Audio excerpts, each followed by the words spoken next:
ईशान देव सवितर दुरितान परास्वेद भद्रम तन्नयासो। ओम भद्रम कर्णेभिः शृणुयाम देवा भद्रम पश्येमाक्षभिर्यत्रा स्थिरैरङ्गैस्तुष्टुवांसुस्तनूभिर्व्यसेम देवहितं यदायुः। वेद प्रेमियों, सुधी श्रोताओं, संप्रति हम सब ऋग्वेद के तीसरे मंडल के 56वें सूक्त की व्याख्या में प्रवेश करने जा रहे हैं। इस सूक्त में 8 मंत्र संग्रहित हैं। प्रयुक्त छंद है त्रिष्टुप। मंत्र दृष्टारिष प्रजापति वैश्वामित्र और देवता विश्व देवा है। इस मंडल और सूक्त का जो प्रथम मंत्र है उसका शीर्षक है दैवी नियम अटल है। तो अब संबंधित मंत्र का सर्वप्रथम सस्वर पाठ हो जाए।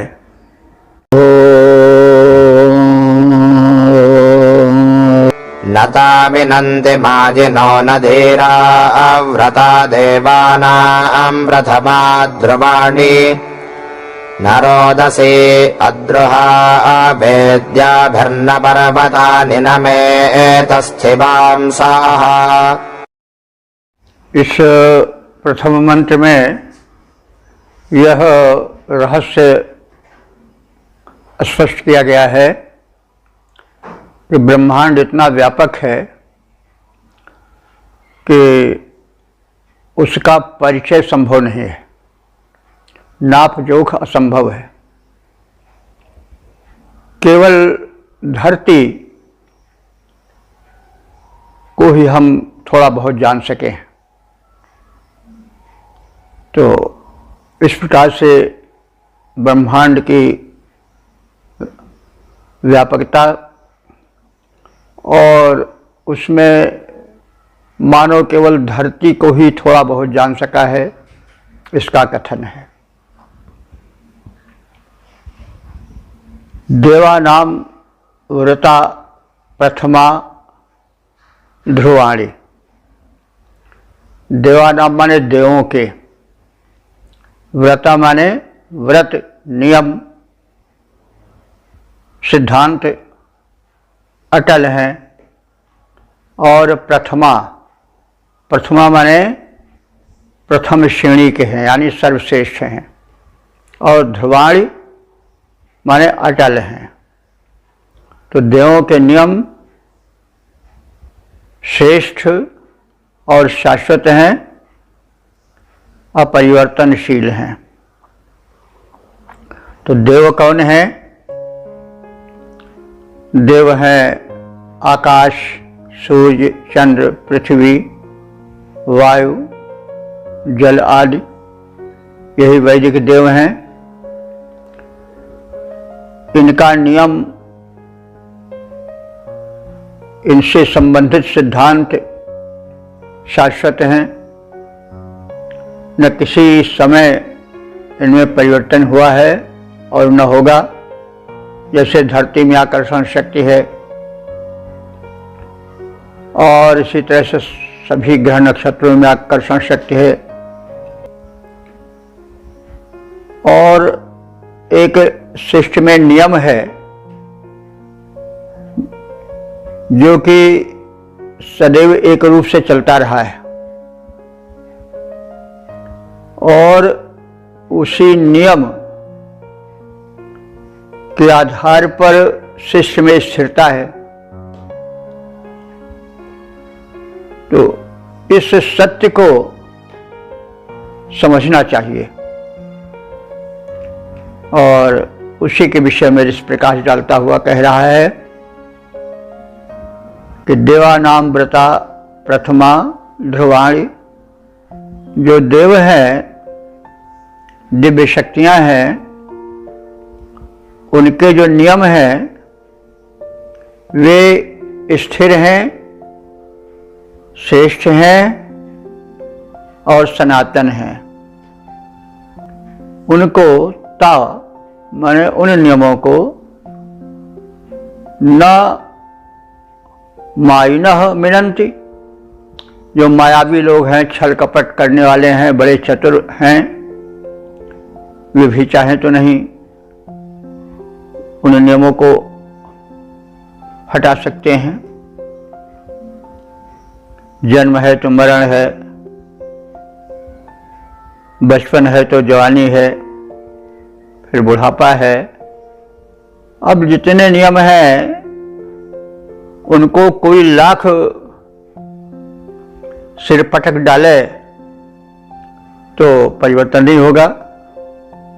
सूर्यास्त का एक निश्चित समय है, सूर्योदय का एक निश्चित समय है, एक निश्चितता है, स्थिरता है इस ब्रह्मांड में और उनके नियमों में। इसको कोई हटा नहीं सकता है। तो इसको मायावी लोग, छली कपटी लोग तो हटा ही नहीं सकते हैं। न धीरा, जो बड़े धैर्यवान हैं और बुद्धिमान हैं, वे भी नहीं इसको हटा सकते हैं। विद्या भी, जो समस्त ज्ञानों से, विद्याओं से संपन्न हैं, वे भी इसको नहीं हटा सकते हैं। जो ज्ञानी विज्ञानी हैं, वो अगर ये चाहें कि जो नियम प्रकृति के अटल हैं उनको हटा दें तो नहीं हटा सकते हैं। हाँ, जो प्रकृति के नियम हैं, जो प्रत्यक्ष नहीं देख पड़ रहे हैं, उनमें वे चिंतन मनन करके, शोध करके, उसको प्रकट करके एक चमत्कार दिखा सकते हैं। लेकिन अगर वे चाहें कि नियम पलट जाए तो वो नहीं पलट सकता है। जैसे जो विद्युत है उसका संचार जलीय वस्तुओं में होगा अवश्य, और जो शुष्क पदार्थ हैं उनमें नहीं होगा।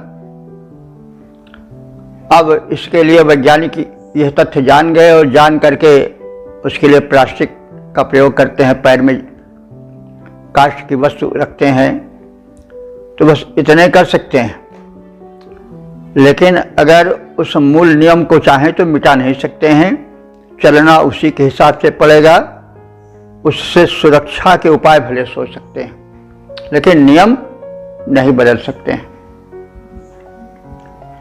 तो इस प्रकार से जो प्रकृति के अटल नियम हैं, शाश्वत नियम हैं, जिसको हम ऋत कहते हैं, वे किसी भी व्यक्ति से, चाहे वो शक्तिशाली हो, चाहे बड़ा बुद्धिमान हो, चाहे बड़ा परिश्रमी हो, पराक्रमी हो, लेकिन वो उसको मिटा नहीं सकता है। और अद्रुहाः रोदसी, वह रोदसी जो कि किसी से द्रोह नहीं करते हैं, किसी से ईर्ष्या द्वेष नहीं रखते हैं, वे रोदसी। रोदसी आप सब जानते हैं, शब्द एक है लेकिन इसमें अर्थ दो हैं। द्युलोक और भूलोक, धरा और गगन, कुछ इस प्रकार से हम रोदसी का अर्थ कर सकते हैं। तो वह रोदसी, वो धरा गगन या द्युलोक या भूलोक, जो किसी से द्रोह नहीं करते हैं, सबका हित चाहते हैं। पशु पक्षी, राजा रंक, जितने उनके गोद में हैं, सबसे वो समान प्रेम करने वाले हैं, इसलिए वे किसी से द्रोह नहीं रखते हैं। तो वे ऐसे देवा पृथ्वी यानी धरा और गगन भी उन नियमों को नहीं हटा सकते, उनका उल्लंघन नहीं कर सकते हैं। तो नियम जो अटल है वो आप सब समझ ही गए हैं। अब कह रहे हैं कि तस्शिवांसः पर्वताः न निनमे।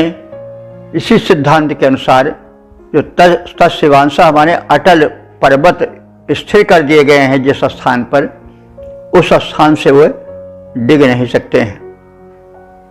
तो ये सब क्यों है? क्योंकि प्रकृति के जो नियम हैं वे अटल हैं, और वही प्रकृति के जो अंग उपांग हैं वही देव हैं। तो हमारे यहाँ देवों की जो परिकल्पना है वो अस्थाई परिकल्पना है। मंदिर मस्जिद गुरुद्वारे एक समय बनते हैं, फिर मिट भी सकते हैं, लेकिन जो सूर्य हैं, जो चंद्र है, जो पृथ्वी है, जो अंतरिक्ष है, जो अन्य शक्तियां हैं, अग्नि आदि, वे किसी भी रूप में हट नहीं पाती हैं। वे जैसे आज से अरबों खरबों वर्ष क्रियाशील थी वैसे आज भी हैं। तो यह कहने का मतलब है चिंतन की गूढ़ता इन सब में है। तो देवों के नियम शाश्वत हैं, सर्वोपरि हैं और अटल हैं। उसका उल्लंघन न मायावी शत्रु कर सकते हैं, न बुद्धिमान सज्जन वैज्ञानिक आदि भी कर सकते हैं। द्रोह रहित ज्ञान संपन्न जो द्विलोक और भूलोक हैं, ये भी उन नियमों का उल्लंघन नहीं कर सकते हैं।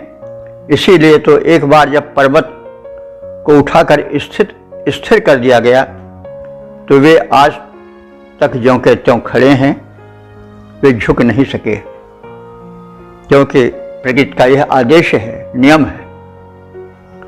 पद रूपांतरण है। देवों ने जो नियम बनाए शाश्वत और अटल हैं। देवों ने जो नियम बनाए शाश्वत और अटल हैं, लांघ न सकें शक्तिशाली या बुद्धिमान के दल हैं। इसीलिए तो एक बार जब पर्वत उठकर आए, अचल बने हैं, ज्यों के त्यों वे झुका न कोई पाए। ओम वेद प्रेमियों, सुधीर श्रोताओं, संप्रति हम सब ऋग्वेद के तीसरे मंडल के 56वें सूक्त के दूसरे मंत्र की व्याख्या में प्रवेश करने जा रहे हैं। मंत्र दृष्टा श्री प्रजापति वैश्वामित्र देवे विश्व देवा और छंद त्रिष्टुप है। शीर्षक है ब्रह्मांड के व्यापक विस्तार में केवल हम भूलोक से ही परिचय पा सकें। अब संबंधित मंत्र का सर्वप्रथम सस्वर पाठ हो जाए।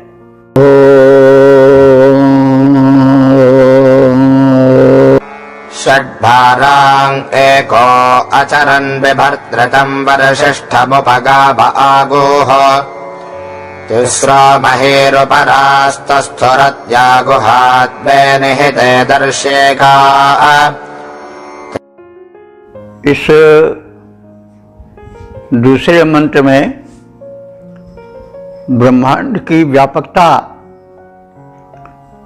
के साथ ही जो सौर मंडल है, यानी सूर्याशी जो ग्रह नक्षत्र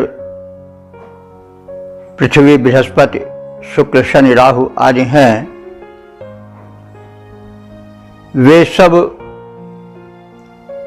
सौर मंडल के सदस्य हैं और सूर्य से उनका अस्तित्व है। और मनुष्य जो है वो इस धरती पर जो सौर मंडल की एक सदस्य है उस पर रह रहा है। केवल उसका परिचय अभी तक उसी पृथ्वी से हो सका है, और जो अनंत ब्रह्मांड है उनसे अभी जो मनुष्य है वो अपरिचित ही है। तो इसी संदर्भ में अर्थ देखने की आवश्यकता है। सूर्य के विषय में कहा जा रहा है कि अचरन एकः वह सूर्य अकेला है जो कि अपने आकर्षण शक्ति से अटल है, उसे कोई टाल नहीं सकता है, वह सुस्थिर है। सुस्थिर का मतलब हुआ कि उसे कोई इधर से उधर नहीं कर सकता है। और तो सिद्धांत ये है कि घूम सब कुछ रहा है, अणु परमाणु से लेकर के, और ग्रह नक्षत्र आकाश गंगाएं सब घूम रहे हैं। सृष्टि का सबसे जो सूक्ष्म अंश है वो है अणु परमाणु, तो वो भी चक्कर काट रहे हैं। वैज्ञानिकों ने यह जाना है कि जब उन्होंने अणु परमाणुओं को विखंडित किया तो उन्होंने देखा कि उनमें भी गति है। न्यूट्रॉन के चारों ओर इलेक्ट्रॉन प्रोटॉन चक्कर काट रहे हैं। सबसे छोटी वस्तु जो है वो परमाणु है, उसे बहुत सशक्त खुर्दबीन से देखा जा सकता है। सामान्य दृष्टियां वहां तक नहीं पहुंच सकती हैं, लेकिन लोगों ने देखा कि उसमें भी गति है। इसी प्रकार से जितने ग्रह नक्षत्र हैं सब गतिशील हैं, कहीं स्थिरता नहीं है। पृथ्वी घूम रही है हजारों मील की रफ्तार से, सूर्य भी घूम रहा है, धरती सूर्य का चक्कर काट रही है, सूर्य जो है वो आकाश गंगा का चक्कर काट रहा है, वो भी परिक्रमा कर रहा है उसके, क्योंकि जो अंश होता है वो अंशी की परिक्रमा करता है। जो उपग्रह छोड़े जाते हैं वे पृथ्वी का चक्कर काटते हैं, क्योंकि वो पृथ्वी के अंश हैं, पृथ्वी उनकी अंशी है। उसी प्रकार से चंद्रमा पृथ्वी का चक्कर काटता है, परिक्रमा करता है, क्योंकि वह पृथ्वी का अंश है। इसी तरह से सूर्य का चक्कर पृथ्वी और अन्य ग्रह बृहस्पति आदि करते हैं, क्योंकि वो उसके अंश हैं। और सूर्य भी आकाश गंगा का, जिसमें कि अरबों खरबों सूर्य हैं, उनका चक्कर काटता है।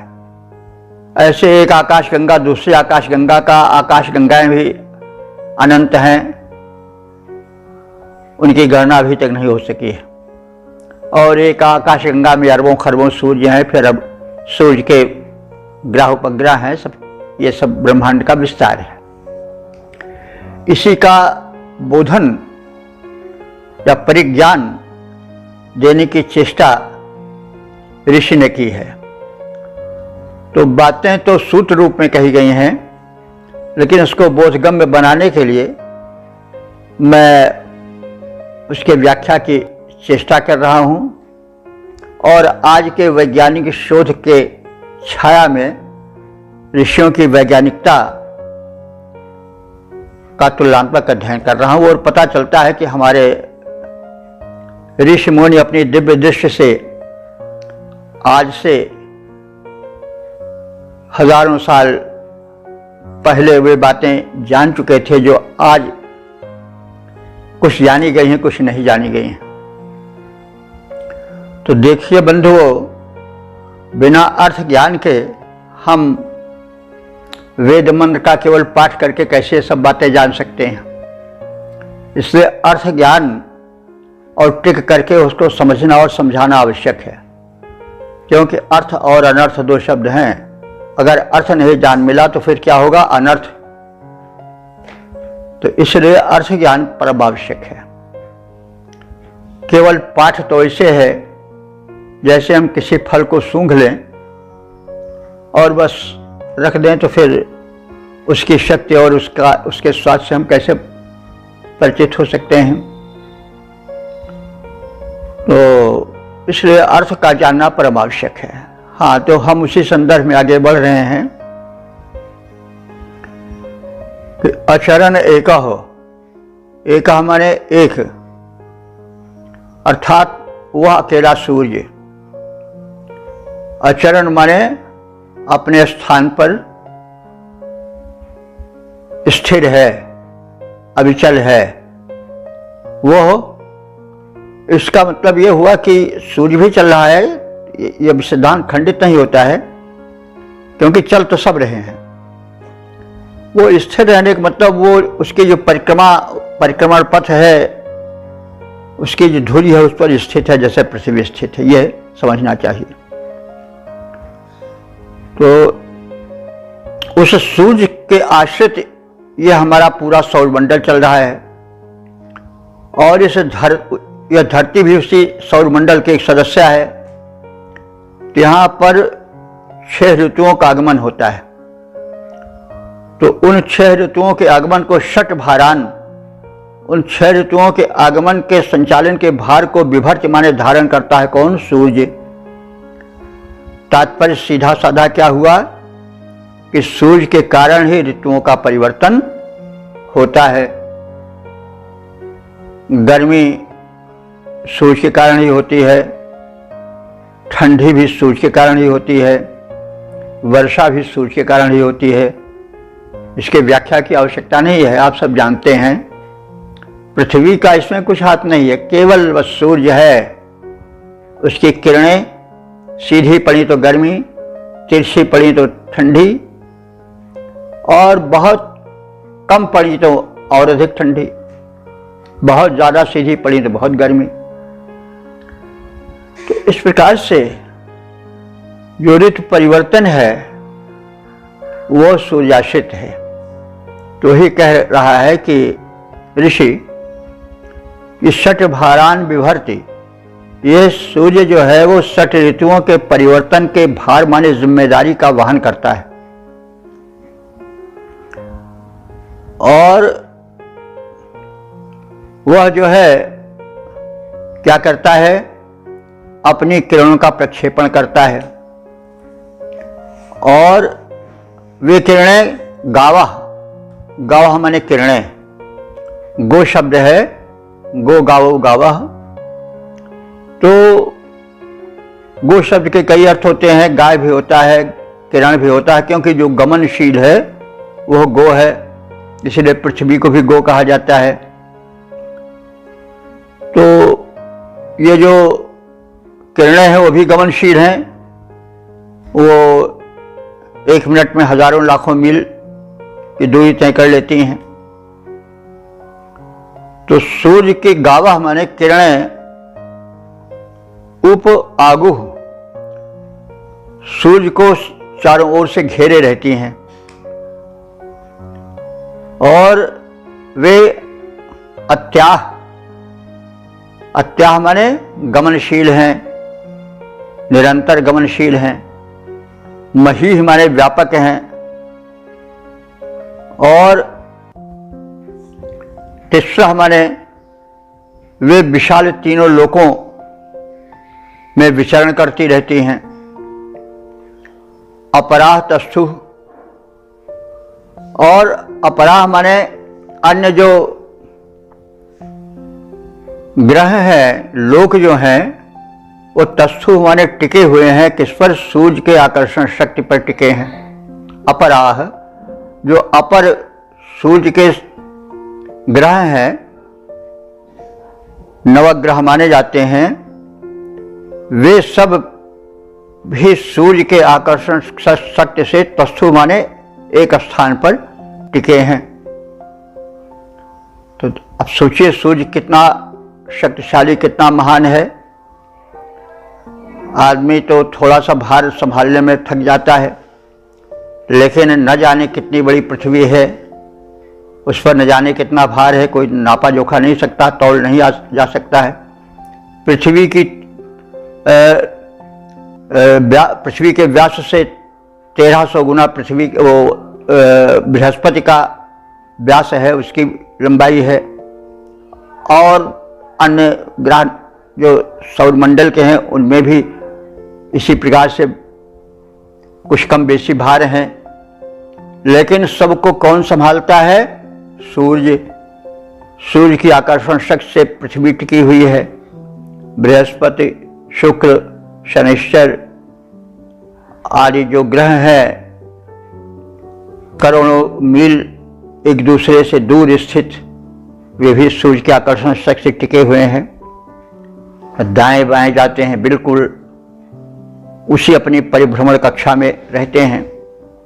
तो सूर्य की महत्ता का कथन इस मंत्र में किया गया है कि इसी कारण जो है वो तीनों लोक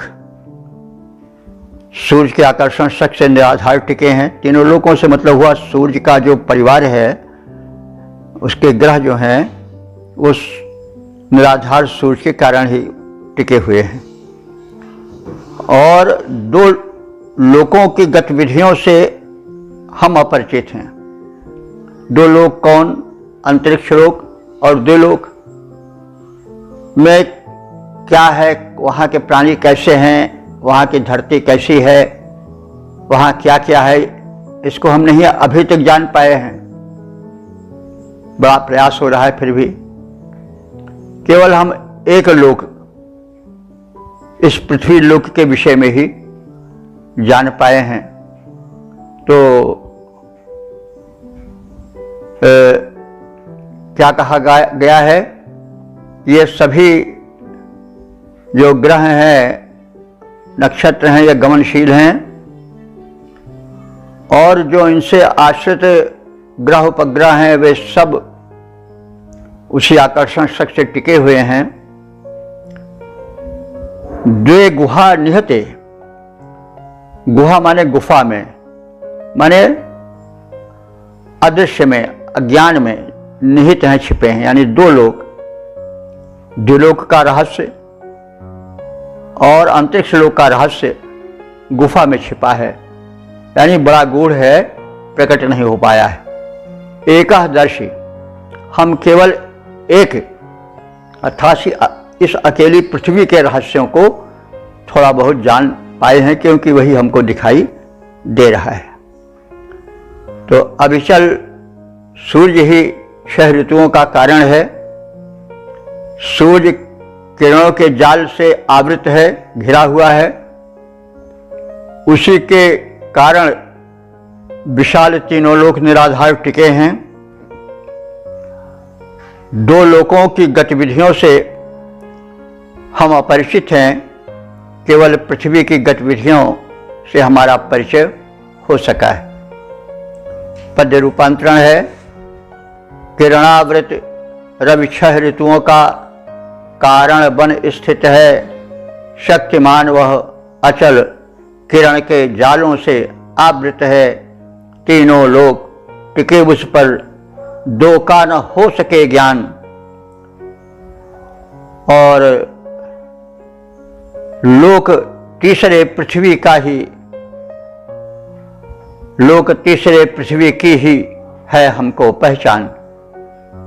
ओम वेद प्रेमियों, सुधी श्रोताओं, संप्रति हम सब ऋग्वेद के 3रे मंडल के 56वें सूक्त के 3रे मंत्र की व्याख्या में प्रवेश करने जा रहे हैं। मंत्र दृष्टा इस प्रजापति विश्वामित्र हैं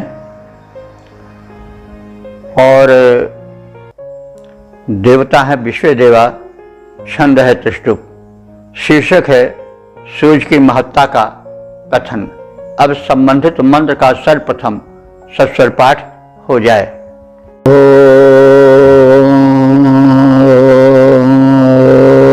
त्रिपादस्य वृषभो विश्वरूप उत त्रिधा पुरुध प्रजावान् त्र्यनेकः पत्यते माहिनाभान् सरेतोधा वृषभः शश्वतीनाम्। इस तीसरे मंत्र में महिमा मंडित सूर्य की शक्तिमत्ता पर प्रकाश है और पृथ्वी का समग्र परिवर्तन सूर्याश्रित है। इस वैज्ञानिकता को रूपक आदि के माध्यम से व्यक्त किया गया है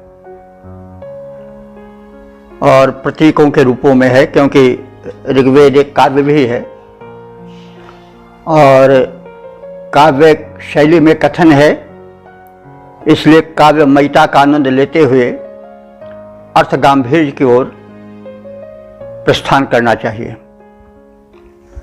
तो सूर्य, यह जो सूर्य है,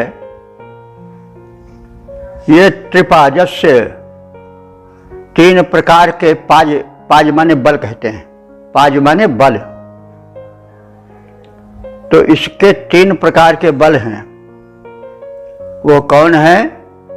सृजन, पालन और संहार। सृजन यानी सूर्य की ऊष्मा से ही, उसकी ऊर्जा से ही अंकुरण होता है और उसी की ऊर्जा से वनस्पति में विकास होता है, संवर्धन होता है और वे फलती फूलती हैं वनस्पतियाँ। सभी प्राणी के लिए यह लागू होता है और फिर उसी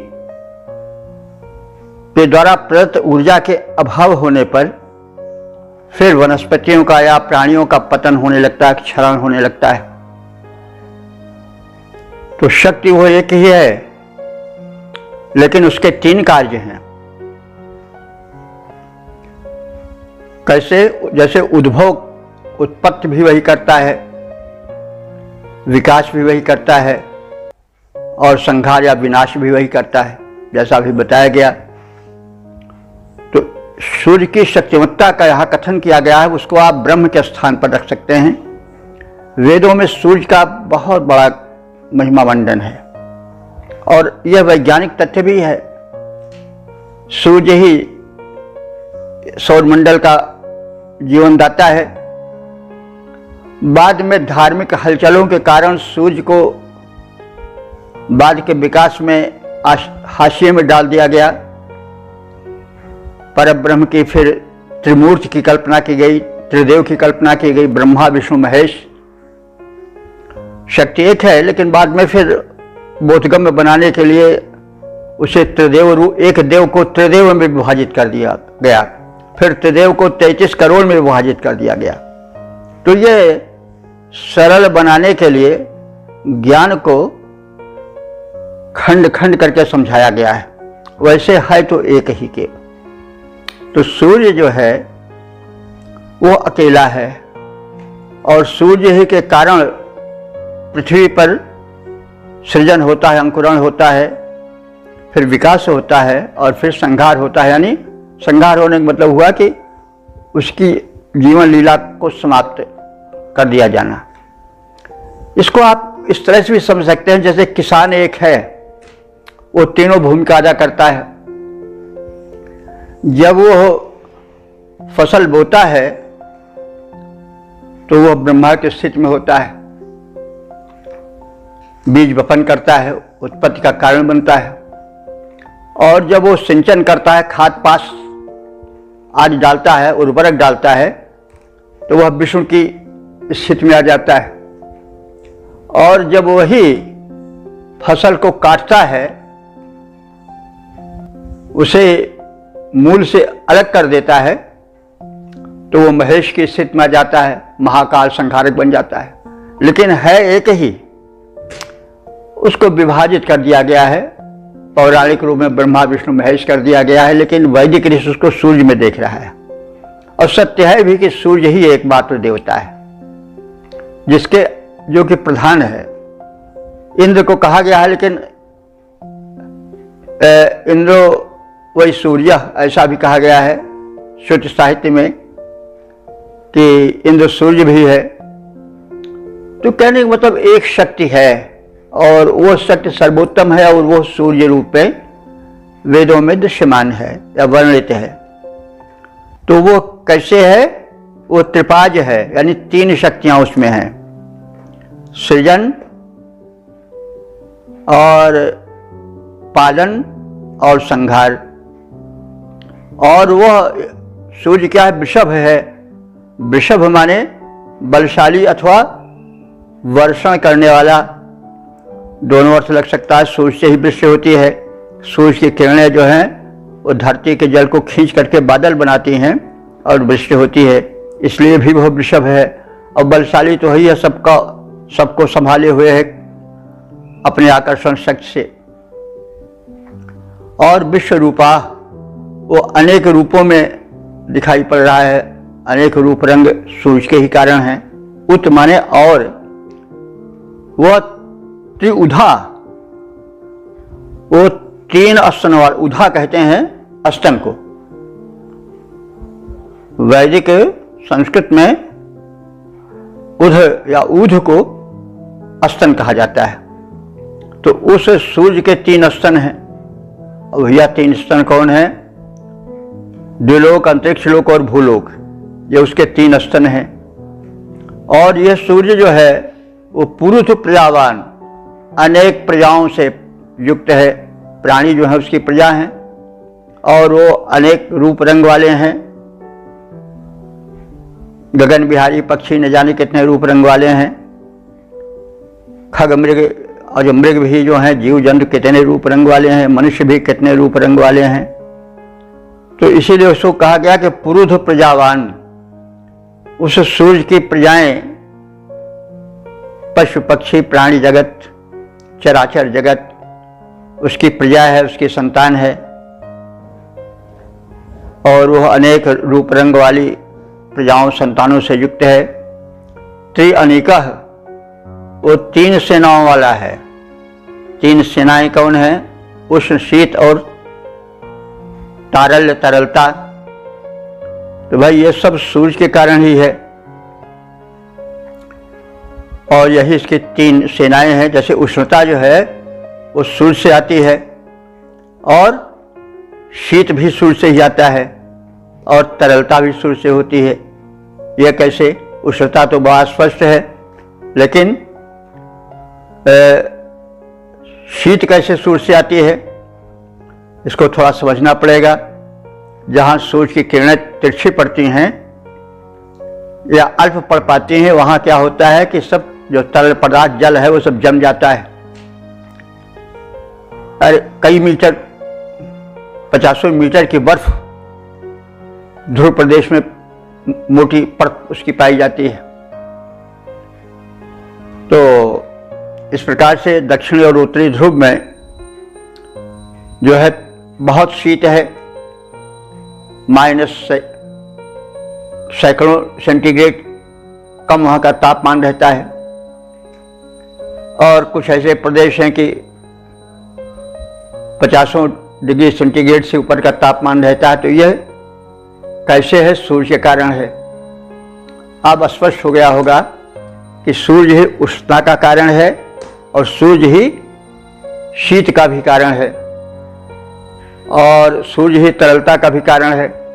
क्योंकि सूर्य की किरणें जब तप्त होकर पड़ती हैं तो वस्तुएं पिघल जाती हैं, अथवा वर्षा होती है तो तरल है जल, वो भी सूर्य के कारण ही है।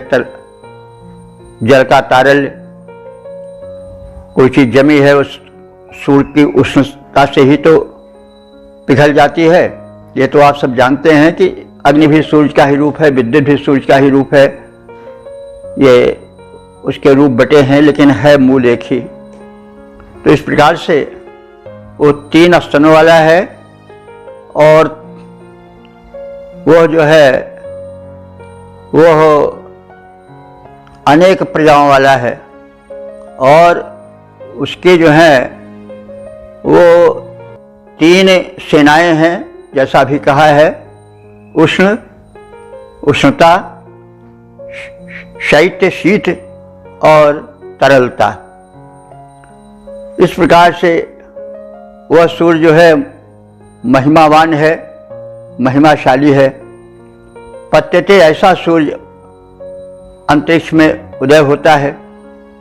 स्ववृषभा, वह बलवान है, वर्षा का कारण है।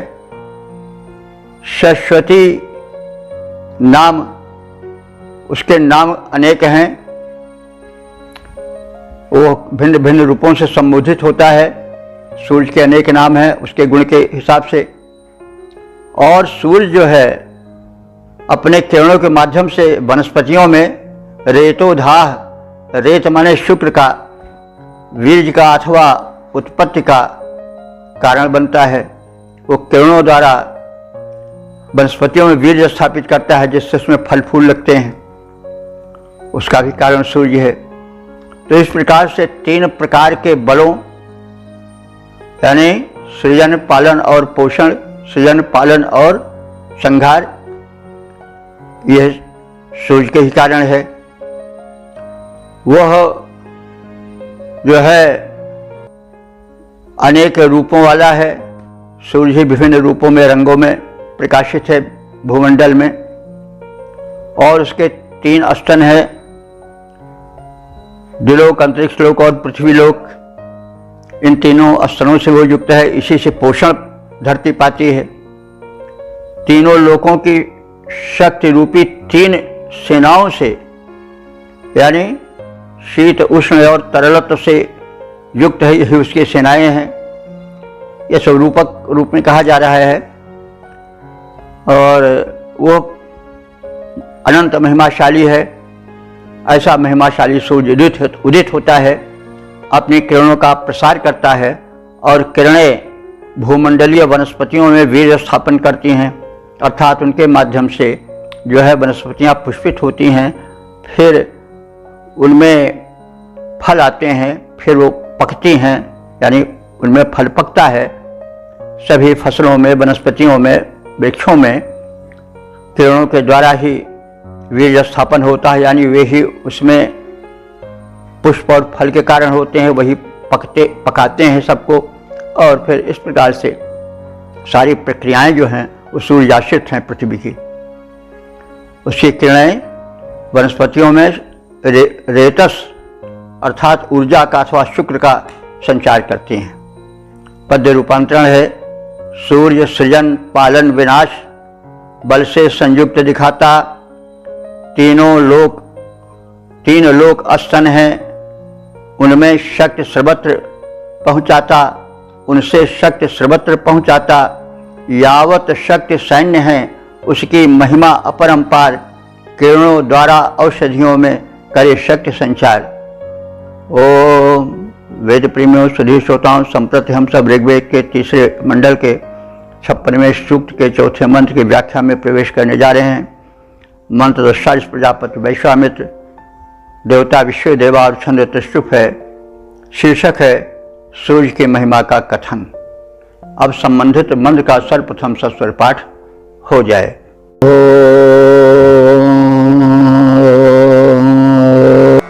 अभेक आसां बदवेरबोध्यादित्यानामह्वे चारुनामा आपश्चिदस्मा अरमन्त देवीः पृथक् व्रजन्तेः परिषेम वृञ्जन्। इस 4थे मंत्र में सूर्य की महिमा का कथन है और भूतल की समस्त हलचलें सूर्य के कारण हैं। क्या वर्षा, क्या ग्रीष्म, क्या उत्पत्ति, क्या विनाश, क्या विकास, सब सूर्याश्रित है। तो सूर्य की महिमा और उसके वैशिष्ट के कथन को करता हुआ थक नहीं रहा है।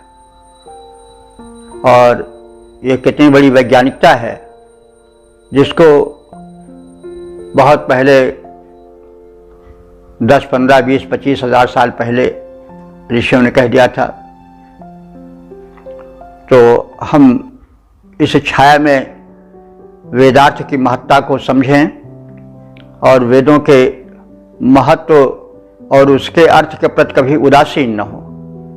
एक भ्रांत धारणा जो फैल गई है उससे बहुत दूर भागें कि वेदार्थ नहीं जानना चाहिए। कुछ लोग अल्पज्ञ जो है ऐसा कहते हैं या भ्रांत हैं ऐसा कहते हैं। वेदार्थ को जाने बिना, पहचाने बिना हम उस अपूर्व ज्ञान राशि से अपरिचित रह जाते हैं और अपने को केवल पराधीन सा मानते हैं कि जो कुछ दिया वो सब पश्चिम वालों ने दिया। वे जिज्ञासु थे, वेदों का अध्ययन किए और उसी अध्ययन से उन्होंने चिंतन मनन से ज्ञान का विस्तार किया, क्योंकि भारत से जब से संपर्क हुआ पश्चिम जगत का, तब से ही वहाँ विकास विशेष रूप से हुआ, क्योंकि जितना विकास है वो प्रायः 200-250 साल के भीतर ही है। उसके पहले कोई वो विकास नहीं दिखाई पड़ता भूतल पर। तो और वही 250-300 साल पहले से ही पाश्चात्य जगत से भारत का संपर्क हुआ। तो इस प्रकार कहने का मतलब हम वेदों की महत्ता और अपने इस भारत भू जो कि वेदों की उत्पत्ति भूमि है उसके महिमा मंडन से हम परिचित हों और उस ज्ञान के अपूर्व खजाने से भी हम अपरिचित न रहें जो वेदों में है।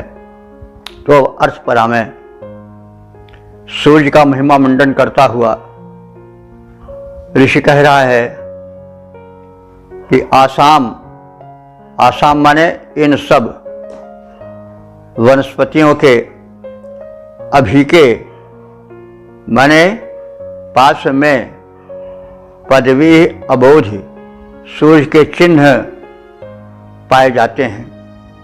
मतलब कि सूर्य ही इन वनस्पतियों के अंकुरण का, विकास का, पुष्पित पल्लवित फलित होने का कारण है। और वही विकास, पल्लवन, पुष्पन और फलित होना, यही सब उस सूर्य के चिन्ह है जो विकास के रूप में छोड़ दिए जाते हैं भूतल पर। वही कहना चाह रहा। भाषा आलंकारिक है, इसलिए थोड़ा टिक कर बातें कहनी पड़ती हैं। तो आसाम यानी इन वनस्पतियों में जिन्हें हम देख रहे हैं उनमें जो विकास है, अंकुरण है, विकास है, पल्लवन है, उनका पुष्पित होना और फलित होना, परिपक्व होना आदि जो परिवर्तन है, विकास हैं, वो सब सूर्य के ही कारण हैं। आदित्यानाम चारु नाम अन्य, आदित्यों के अनेक सुंदर नाम हैं उनके गुण कथन के आधार पर। सूर्य में अनंत गुण हैं, इसलिए सूर्य के अनंत नाम भी हैं। देवी आपा चित, देवी आपा माने दैवी जल, आप कहते हैं जल को, देवी माने दैवी। जो दैवी जल है वो कौन है? बादल का जल, क्योंकि वो द्यू में, आकाश में, अंतरिक्ष में रहता है और धरती की अपवित्रता वहाँ नहीं पहुँच पाती है। वो बिल्कुल डिस्टिल्ड रूप में, बिल्कुल छने रूप में बादलों में विद्यमान रहता है, इसलिए उसको देवी आप कहा गया है, यानी दैवी जल कहा गया है। तो वे दैवी जल जो कि अंतरिक्ष में बादलों में भरा है, उस दिव्य जल में अस्मय अरमंत, ये सूर्य रमण करता है। कैसे? विद्युत के माध्यम से। सूर्य एक बहुत बड़ा अग्नि का पिंड है नहीं, तो सूर्य इन बादलों में कैसे रमण करता है? बिजली के रूप में रमण करता है, क्योंकि विद्युत जो है वो अग्नि है और वो अग्नि सूर्य से ही आती है। तो ताप उष्णता सूर्य ही का गुण है, वही निधान उसका है, वही उसका खजाना है। तो अस्मय अरमंत इसी सूर्य में रमण करती हैं, यानी निवास करती हैं। पृथक बजंती, वे जल अंत में उसी सूर्य की प्रेरणा से उससे पृथक भी हो जाते हैं और पृथक हो करके वे वृष्टियाँ बजंती माने चलती हैं। कहने को मतलब सूर्य के साथ में रमण करती हैं, अंतरिक्ष में किरणों से और उसके विद्युत के साथ आलिंगन करते ही रहती हैं वे घनघटाएं और उसमें भरी हुई जल धाराएं। लेकिन उसी की प्रेरणा से वे फिर उसका साथ छोड़ देती हैं और वे पृथक बजंती, भूमंडल पर वृष्टि के रूप में गिर के, पृथक माने अलग अलग रूपों से, बजंती माने चलती रहती हैं। आकाश से जल गिरा, वृष्टि हुई, अनेक धाराओं में वो जल बटा, कुछ जल धारा बनकर समुद्र की ओर चल पड़ा, कुछ प्राणियों द्वारा उपभोग किया गया और कुछ जो है धरती में सोख करके एक संचित राशि बन गया। जो हम लोग कूप के और नलकूप आदि के माध्यम से प्राप्त करते हैं, जो धरती की कोख में संचित जल है, वो भी वृक्ष का ही जल तो है। तो इस प्रकार से वह जल जो सूर्य की महत्ता से धरती से उठाया गया भाप रूप में और बादल बनाया गया, सूर्य ने बिजली बन करके उस जल धारा में रमण किया घटाओं में, और फिर उसके पश्चात उनका साथ छोड़ दिया, और फिर वो जल जो है तो धरती पर आया और अनेक धाराओं में पृथक पृथक होकर के ब्रजंती ही माने जाती हुई उन धाराओं में दिखाई पड़ा। और उस सूर्य के पर अवृंजन, वही सूर्य उसको, वही बात जो कही गई है कि उसको त्याग देते हैं, यानी पृथ्वी पर वृक्ष रूप में त्याग देते हैं, और वो वृक्ष अनेक धाराओं में धरती में बह चलती है। तो इन वन वनस्पतियां सूर्य द्वारा स्थापित रस रूप में भर जाती हैं, यानी इन वनस्पतियों में सूर्य द्वारा स्थापित रस देखा जा सकता है, क्योंकि रस जो है वो सूर्य द्वारा ही होता है। आम है, फल है, देखते हैं वो पहले कच्चा रहता है, उसमें कोई रस नहीं रहता है, लेकिन जब सूर्य की किरणों से ऊष्मा से वो पक जाता है तो उसमें रस भर जाता है।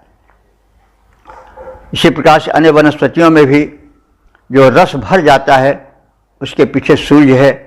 तो इन वन वनस्पतियों में सूर्य द्वारा ही रस स्थापित किया जाता है। आदित्यों के सुंदर नामों का उनके रूप के, उनके गुण के आधार पर वर्णन हम कर रहे हैं और कर चुके हैं और करेंगे, अनेक लोगों ने किया है। सूर्य देव से संबद्ध दिव्य आकाशीय जल जो अंतरिक्ष में बादलों के रूप में रहते हैं, सूर्य उसमें विद्युत बनकर रमण करते हैं, फिर अंत में उसको धरती के हित में छोड़ देते हैं और वृक्ष बन करके वो धरती पर आता है तथा अनेक मार्गों से गमनशील होकर के वह इस धरती की प्यास बुझाता है और अंत में जाकर के महासागर में मिल जाता है। तो इस प्रकार से सब सूर्य देव के ही कारण होता है।